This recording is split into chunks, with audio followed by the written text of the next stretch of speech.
We're back, episode 5. I have invited a very good friend of mine, beauty photographer, but also so the kids are saying this nowadays. I noticed you put it on your LinkedIn title, Neurospicy. Yeah, I'm just following a trend, really. Is it? I think, yeah. It is legit, though. I'm not just saying it to All right, okay, yeah. get sympathy or anything. So, yeah, I am neurospicy. Nice. But, yeah. Well, I'll explain to you more detail. This is Danny Payne. I can't say who you work for, technically, can I?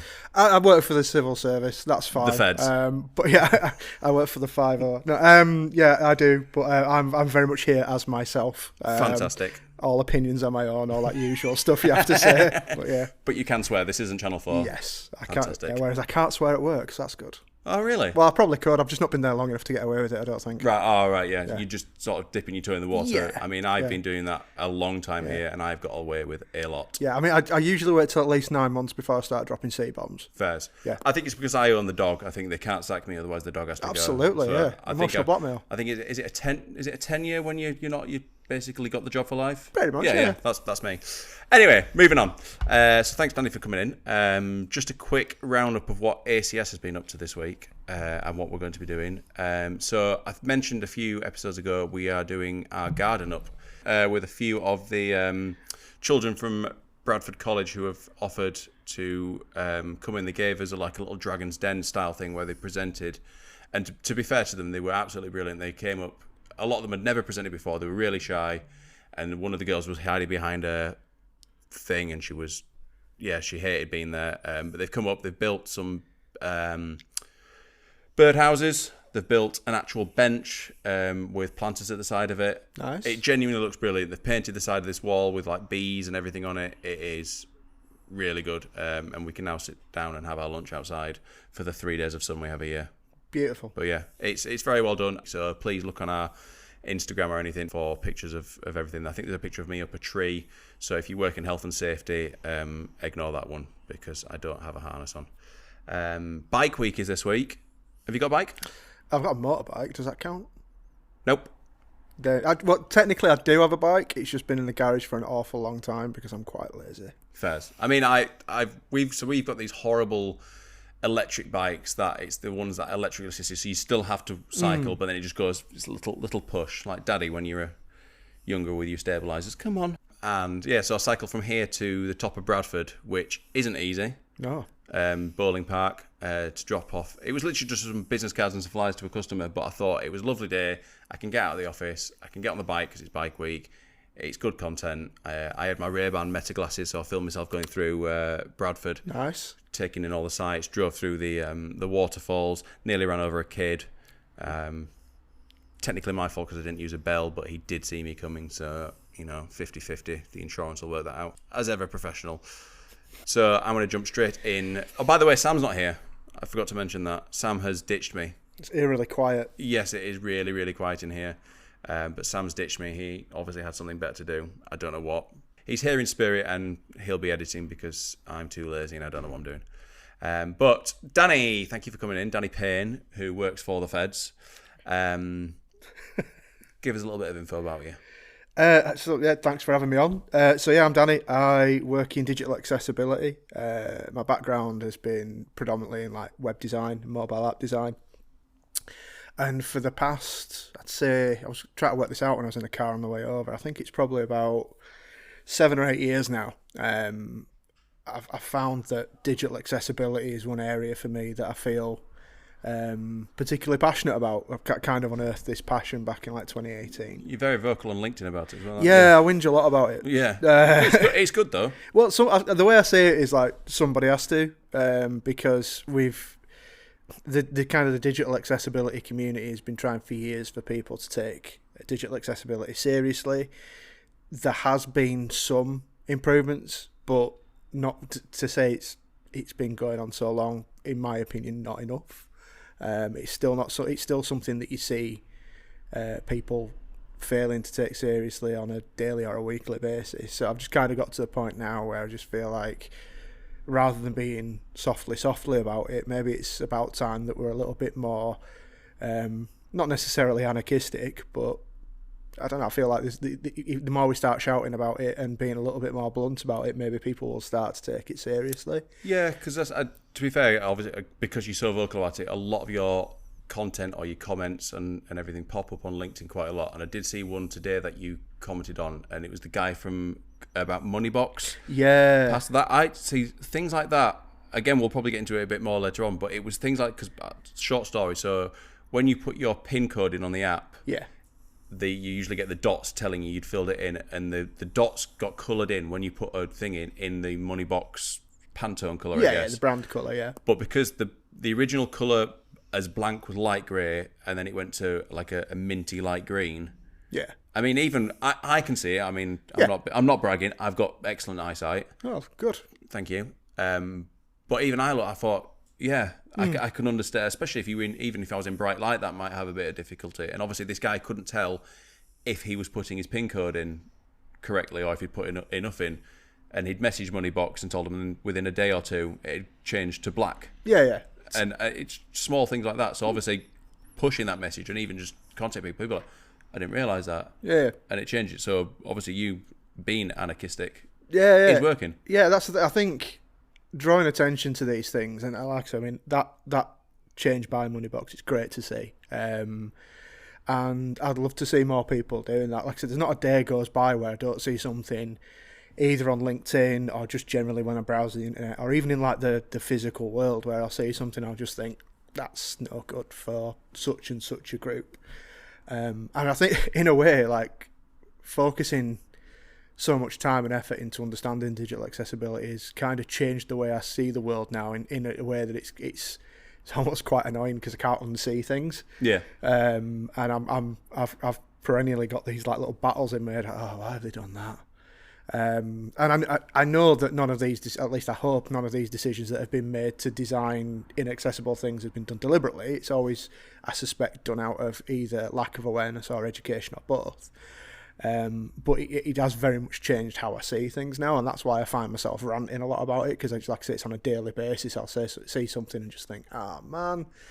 Like the other week, I was just down the road in Saltaire.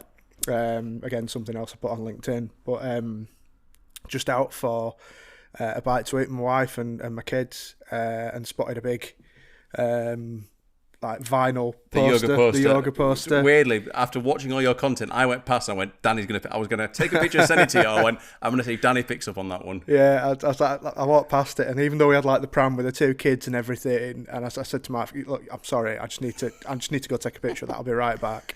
There's people walking around, people thinking, what's this idiot doing? I came really likes yoga. Yeah, clearly. I've got and my wife came out, she said, what are you doing? I said, I can't walk past a sign that's got white text on a yellow background and let it slip.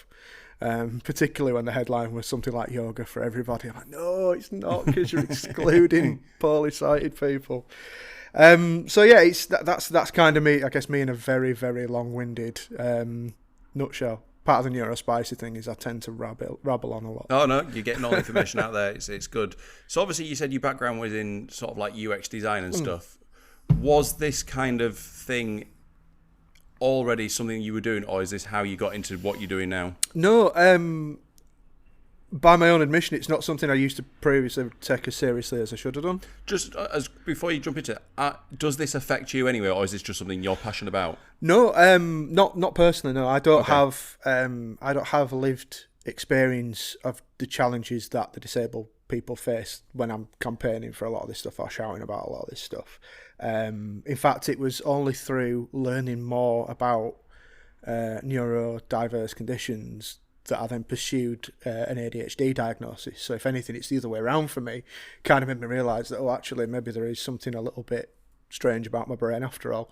So no, I'm not impacted by a lot of these things, but I know people who are. Okay. Particularly like our generation, a lot of the issues that you tend to see are issues that will be experienced by our parents.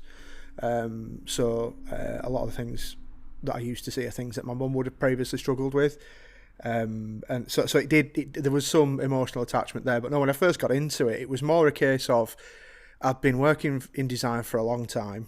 I've been working at the same place for a long time in financial services, which from a design perspective, it it can only get so sexy when you're talking about ISAs and mortgages. And I just got to a point where I just felt like I was constantly listening to different people's opinions about subjective opinions about how a thing should or shouldn't look. And it just got a bit soulless. And then when I started to read up on the accessibility stuff, I realised that actually there's a lot more to design here than just whether or not somebody likes a colour. These design decisions we're making could actually have a lasting impact on whether or not somebody can even use it. Yeah. And all of a sudden you go from designing things for subjectivity's sake to actually making a plausible positive impact on someone's life. And it always sounds really grandiose when I say it, but I feel like as designers we've got a duty to make the internet a better place for people, and subsequently the world a better place for people, rather than just thinking, oh, that's a nice colour. Which, and I know that's a bit of a flippant comment, and I know a lot of designers don't think that way, but ultimately it gave what I was doing purpose again. And because there's a kind of an empathetic tie in there as well, because you're doing it for effectively a large marginalised group of people, it just feels a lot more worthwhile than just doing something to make more money for a company or because regulations say so. You're doing it actually because it's going to make somebody's life better, hopefully. Yeah, I mean, obviously looking at all your things, from what I've got is one of the more common issues is, again, it's more the colours of things. I know when you say accessibility, because I get wound up with websites that just take you around in circles. You click there and you want to make a complaint, click this link and it takes you back to this place. Oh, you want to make a complaint, you should probably click here then, and then it takes you back. Yeah. So obviously that's an issue, but obviously the colours of things, because I know obviously we've got our scene in the background on the film, we've got our Pantone colour for the ACS group logo of orange. Do you think the issue is a lot of people try and use the corporate colours and can't find a way around it, or is there a sort of a different issue that they've got? You're right. Yeah, I think the biggest issue, or at least I believe the biggest issue last time I read up on it, was colour contrast when it came to web. And yes, I think a lot of when it comes to brand colours, businesses typically are quite emotionally attached to their brand colours. They mean a lot. A lot of work's gone into establishing them. However, with a lot of brands, that work hasn't included thinking about things like legibility. Yeah. So there's immediately a bit of a conflict there. If you have got a palette where you can't use white on that colour, or you can't use black on that colour, and you're not prepared to move your brand colours, you've got a problem when it comes to being accessible. Either you need to add more colours to your palette that are accessible, or you might even need to consider revisiting your palette, which is something that I did at the last place I worked. I kind of pushed for us to revisit our main brand colour and just tweak it a little bit. Yeah. But I think there are brands out there that have got like potentially difficult colours to use. So Co-op's a great example. So Co-op's primary brand colour is like that light turquoise sky blue colour. Yeah. Which would be really difficult to put white text on, and I imagine would fail colour contrast requirements were you to attempt to put white text on top of it. But they've got round that by introducing a load of additional colours in their palette. They're like pastel colours like yellows and pinks, and they put dark text on top of it. And the design of the site looks fine. I don't think anybody goes on the Co-op website and thinks, "Ooh, there's not enough light blue on here." I don't think anyone would actually go onto the Co-op website. but I won't get put a drawn into that. I mean, given what's happened in the last couple of months, probably less so than before. But yeah, they've found a way around it, and I think it's kind of detaching that emotional attachment to a brand colour and kind of appreciating that, yes, we get that your brand colour means a lot to you and it's established and it's what potentially customers associate with you as a brand. But if you can't use it to present accessible text, then there's a gap in your design process. When you've come up with that palette, to be fair, a lot of brands, particularly older brands, the palette was established when they were just in print anyway. So with brands like that, there is a bigger challenge there, because obviously web accessibility would have been considered when you came up with your brand colours in like the early 80s or whatever. But it's about kind of just being pragmatic and thinking, right, okay, what can we do with this palette? Can we make our colours lighter or darker? if we do make our colour slightly lighter or darker, are customers actually going to notice? Yeah. Probably not. I mean, you see people tweaking, like, even the Google logo at the moment, they've just blended the colours. All you do is you do a full rebrand and you get the odd people whinging, it doesn't look as good as the old one. Within 3 weeks, no one cares, no one's noticed, and you've tweaked it and no one notices. They'll see the logo. I mean, if we've got the orange, if we made that darker, I don't think anyone downstairs wouldn't even notice that. So it's just tweaking, full rebrand, put it out there, make a big deal of it. We've done our rebrand.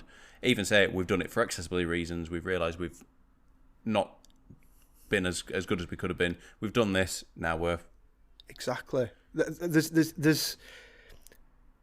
the reputational benefit that you get from a message like that, because fair enough, if you were to change your brand colour and it's not what people expect and you don't give a rationale for it, some people might care. I'm not massively convinced they would, but if you can go out and say we've tweaked our palette, like you say, to include more people, to be more inclusive because we care about our customers, that's a much stronger message than saying we're sticking to our pink because you like it. It's the problem that you've got is a lot of the people that make these decisions around what colours get used are the people that are emotionally attached to them, and they're their babies, and you don't want to tell them that their babies are wrong because they take it personally. And I have had some surprisingly heated conversations in the past about shades of colour because people are emotionally attached to them, and you've got to, as designers, I heard this amazing quote years ago from somebody who's called Leonie Watson, who's really big in the digital accessibility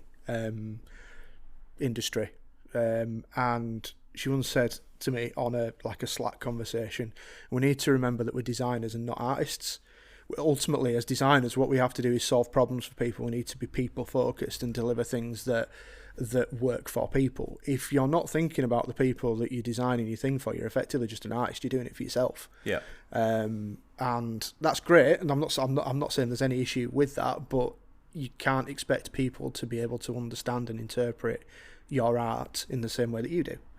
So I think that quote always kind of sits in the back of my head. We need to remember that there's a purpose to what we do as designers, that we do need to fix problems. And if we're not thinking about all the people that use what we're designing, then we're not fixing the problem. Because there's no actual laws around this either. Because obviously I know it's a separate thing, completely off topic, but it's like when you're building stuff, you've obviously got they make you go, have you thought about accessibility? You've got disabled routes, you've got to have your ramps. Can you put a lift in it? Obviously, you've got listed buildings where you can. I used to have, suburban bar that I used to work at, and we had our restaurant upstairs, and we used to get so many complaints, and people come in saying your building's not accessible, you haven't got a stair lift. We can't. We're a listed building. They will not let us. We want to put one in, but we can't. We used to have a fireman's pole. You're more than if you can get up, you can come down easy, but we can't do that. But there's no laws around making websites or just anything accessible ish. So there are laws, they're not necessarily enforced. Okay. So if you're deemed to not make your product or service I'm going to rephrase that. If it can be proven that you haven't made reasonable adjustments to make your product or service accessible to everybody, then technically you're in breach of the Equality Act of 2010. Okay. The problem is nobody ever really gets sued for it. It never really makes it to court. I think the last big name company in the UK that got done under the Equality Act for not having an accessible website was BMI Baby, the airline that went bust about 10, 15 years ago. So that's how long it's been. So no, there is guidance. Technically, there are laws, but they're never really exercised. Although we are expecting that to change in the next couple of months. So next month, the European Accessibility Act comes in. Okay. And that's going to massively change things for anybody who trades in the EU. Now, obviously, Brexit, I won't get drawn into Brexit, but Brexit and all that, technically it doesn't apply to us directly. But if you trade in the EU, if you sell products and services in the EU and your website isn't accessible, your CEO can go to prison. Wow. And by all accounts, it's something that is going to be heavily policed by the sounds of things. So we might see, like I said, next 6 to 12 months, people there's a ramping activity for people taking it seriously. So obviously, does that just apply to people who are, I guess, starting a business or doing a rebrand? What was if they've had For example, Coca-Cola, I know they're very accessible, they're red and white and stuff. But if they've had that for so long, will they then go, you now need to change this? If the website isn't accessible, yeah. Right, okay. Yeah, so I'm surprised there hasn't been more noise about it, to be honest, because it is a big deal. There are people who are much better versed on the technicalities and legalities of it than me out there. But yeah, I mean, there's a lot of businesses in this company that do trade in the EU, and it's a bit of a funny one. The way they're working it is that every individual country, it's up for them to decide what the punishment is for breaching the act.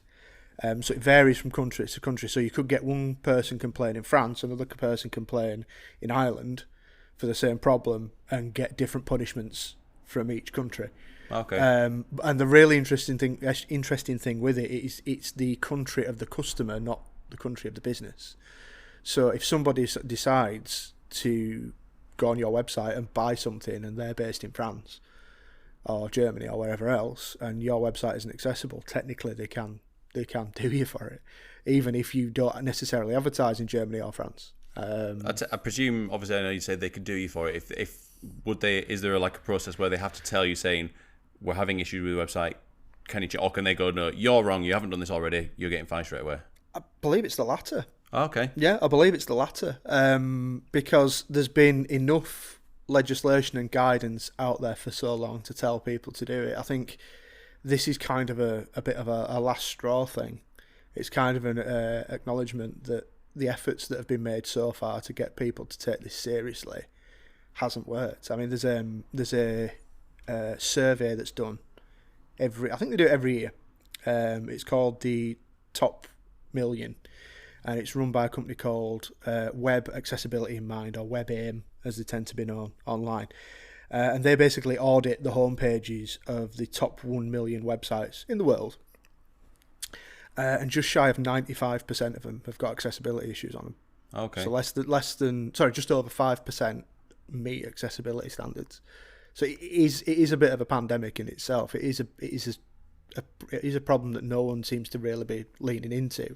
And I think that's why we're seeing legislation like this coming out, to try and get people to, it's a bit of a rocket up the arse, really, to get people to start taking it seriously. Because you say there's not a lot of noise about it, and I know, without sounding too ignorant and stuff, because when you say it's all like an Equality Act, do you think too many people are thinking it's more just, I guess, being equal to people working there? But is there enough information, or is it pushed on businesses, or do people have to go out and find and go, right, how can we be more equal?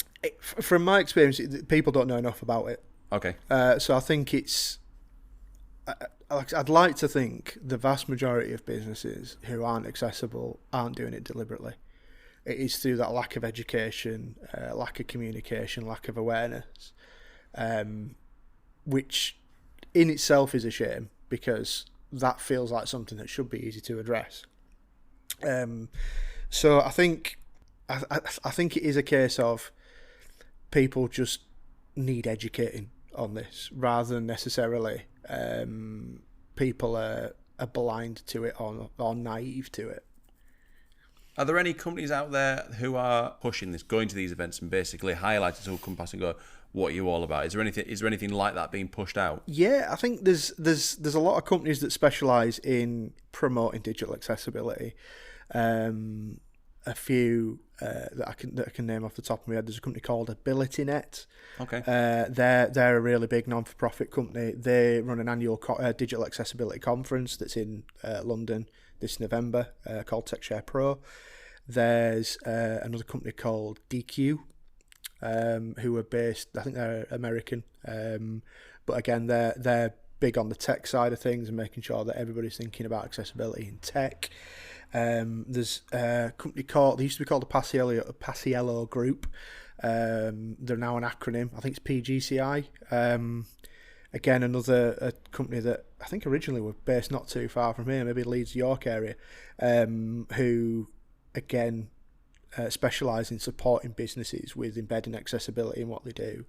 The challenge is that businesses don't necessarily know that this stuff's there. And the hope is when legislation kicks in, that might start to draw a bit more attention to it. But the problem you've got is fundamentally people coming through school, going through uni, learning about either print design or digital design, aren't being taught about this stuff. Because it takes me back to like the quote from Leone earlier on, we're designers, not artists. Yeah. Do you think with all this now, obviously, like you say, the rocket up the arse, is that limiting creativity for designers, or do you think it's one of those that that's a sort of starting point to work on? We now need to include, so when they are designing new things, you need to do that. Yeah. So in my last role, I used to get a lot of pushback from some designers about accessibility. It's just not achievable. We just can't do it. It's too difficult. It's too you're giving us too many constraints. My response to that was always, we're designers, we're meant to work within constraints. That's what makes design. Yeah. If you gave every designer a blank piece of paper or a blank screen and said, do what you want, again, you go back to that point, like you just said, about going back to that art. It's about working within these constraints. The challenge is, we're not thinking about the constraints soon enough. So we're thinking about the constraints after we've established our colour palette, after we've established our typography. That's why you've got a problem. The problem isn't accessibility. The problem is the constraints that you're imposing on yourself through the palette that you're working with. If the palette isn't working, revisit the palette. Don't just disable people by saying it's making my life a bit too difficult. And it used to, pardon the expression, it used to really, really boil my piss when we used to get designers saying it's too difficult. Well, if you kind of worth the salary, kind of prove it. Accessible design is good design. If you can't do accessible design, maybe you're not a good designer. Because it's not always limited to the colours as well. There's another thing I want to crack on, but it's your choice of font as well. Yeah. Because I like to play on Instagram when I'm doing my any posts and stuff, and you can always choose the writing, and there's always that squiggle one, and I know what I'm writing, and most people, because I flick through people's Instagram stories, and I technically I can read what they've put, but I look at it and going, so when I'm designing, I go, can people read that? So it is not always the colours, it's the fonts as well. Yeah, fonts play a massive part, particularly for people who are dyslexic. Fonts can have a real impact as to whether or not your users can actually read your content. And it's interesting what you say about Instagram. I know what you mean, particularly when you're putting up like a story or a reel, because obviously you only see that thing for a finite amount of time. Yeah.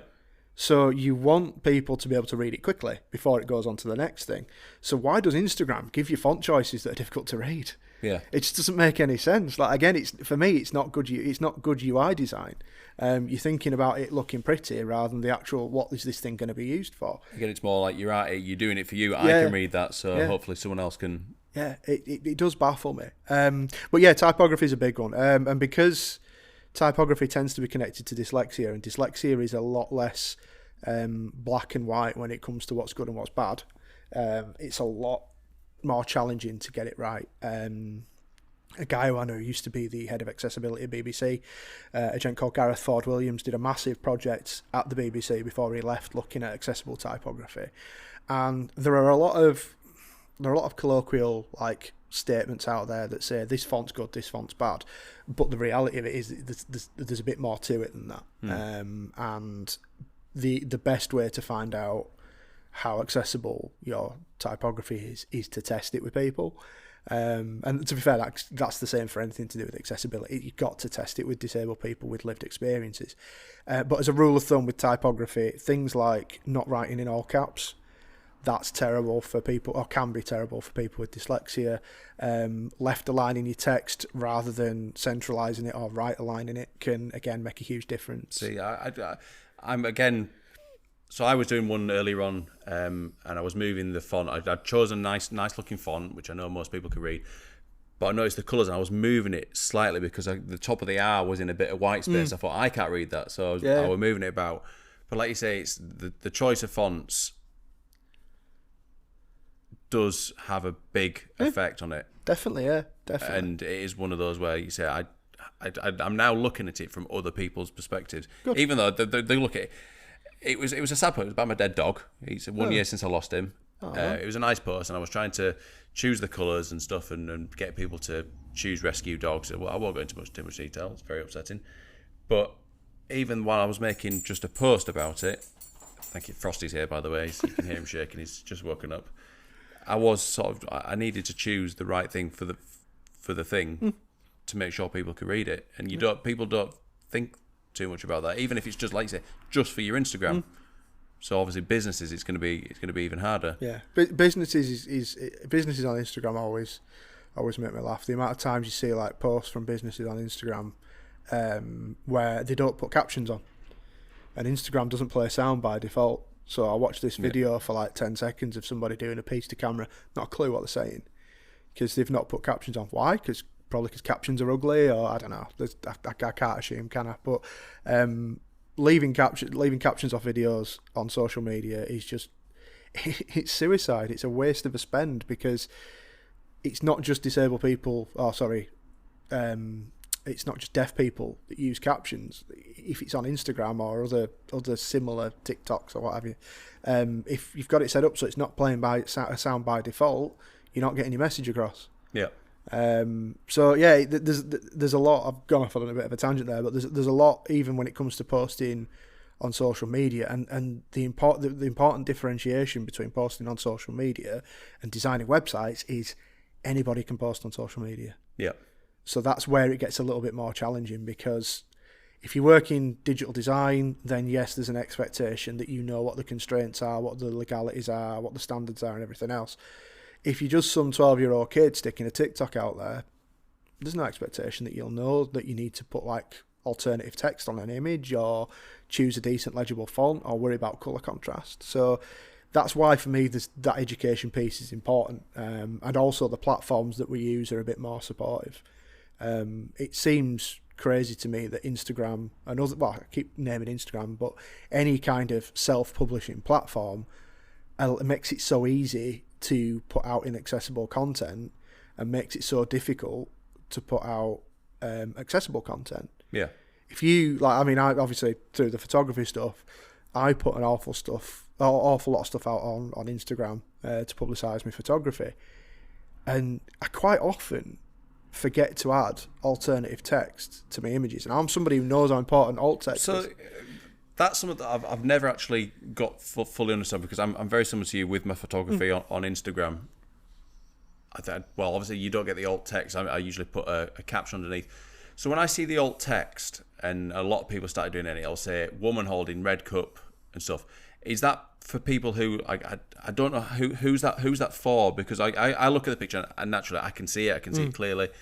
If someone can't see it clearly and stuff, can they see the text? What is the alt text for? I'll give a bit more context around that. So there's the interesting thing you've touched on there, which is something I'm seeing more of as well, is people writing alt text in the caption, which I think is a bit weird, because obviously that's the thing. I thought when you say click alt text, I thought it was sort of like generated, that AI or whatever the company will see your photo and it will provide the alt text. So some platforms do generate alt text using AI, which is a big ethical question in itself, because do you check it before you publish it and all that? But normally, away from social media, just in general, alt text or alternative text is effectively a text description of an image. And the reason that's there is because there's a lot of people out there, predominantly blind people, but also people who are severely dyslexic, who will use things called screen readers. And a screen reader is a really amazing piece of tech that exists on pretty much everything now. So my phone will have one, your phone will have one, that MacBook will have one, and it literally does what it says on the tin. It reads out the screen. So if somebody is on Instagram and going through all the various posts on Instagram, rather than relying on the caption that you've written, there's this additional alt text attribute that will read out how you've described the image. Okay. The problem is the filling in of that attribute isn't mandatory, so it's quite easy to post stuff on Instagram and not flag it as and not add alt text to that image.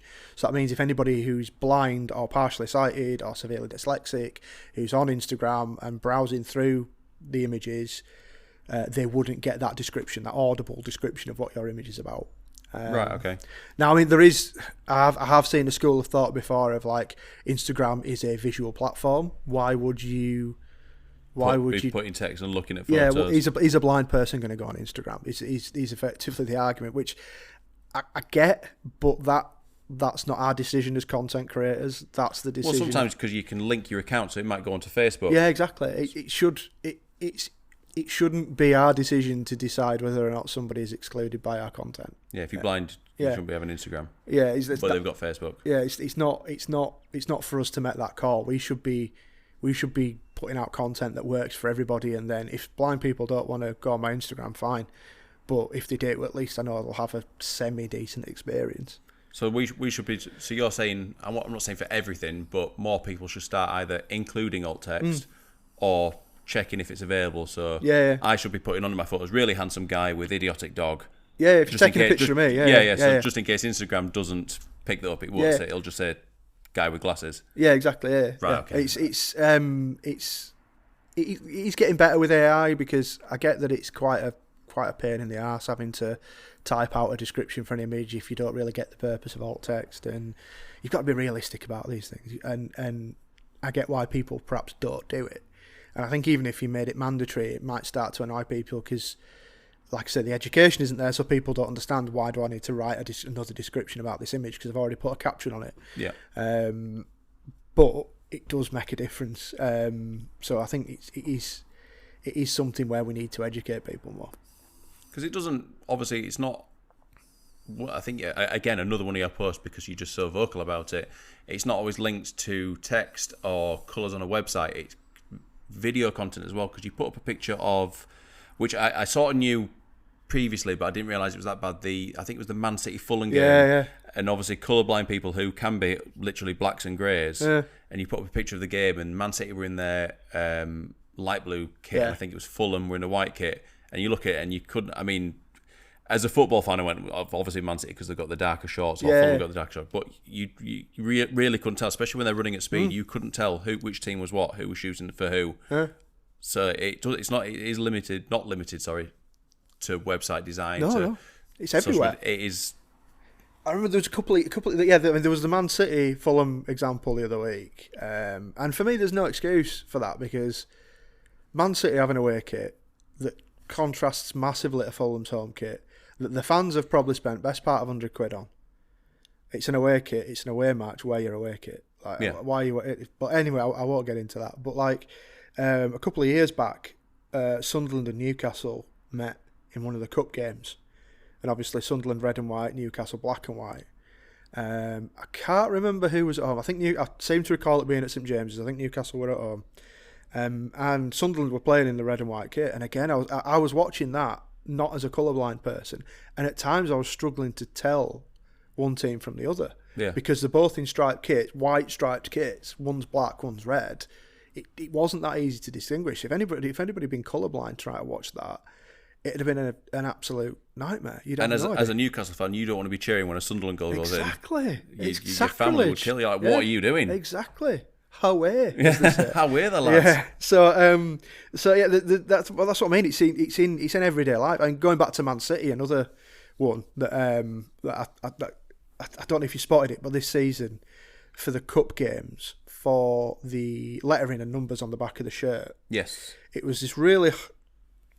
Pardon if he might listen to this. If he does, I'm sorry, Noel.